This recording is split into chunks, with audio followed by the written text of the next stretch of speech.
The horrors of war will forever be etched onto the mind of Lewis Mackay. He saw his commander lose both legs in Afghanistan after stepping on an improvised explosive device. When I come back, I found that I had become very angry and felt very angry towards my wife.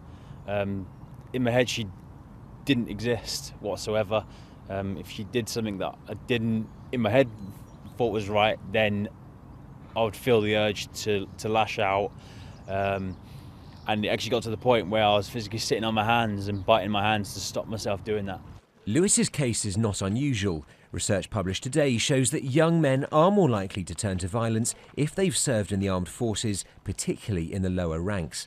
Of around 3,000 troops under the age of 30, nearly 21% have a conviction for violence. That compares to around 7% in the civilian world. And men who've served in Iraq or Afghanistan are 53% more likely to commit a violent offence than their colleagues in non-combat roles. Those in the armed forces are less likely to offend than the general population. So that's taken overall.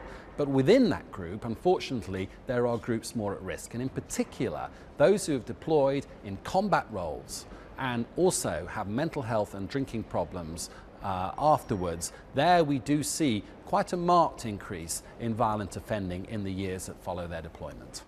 The Ministry of Defence said we're committed to supporting members of our armed forces and their families as they return to civilian life post-deployment. That's why we funded this research and have comprehensive mental health support available before, during and after operations.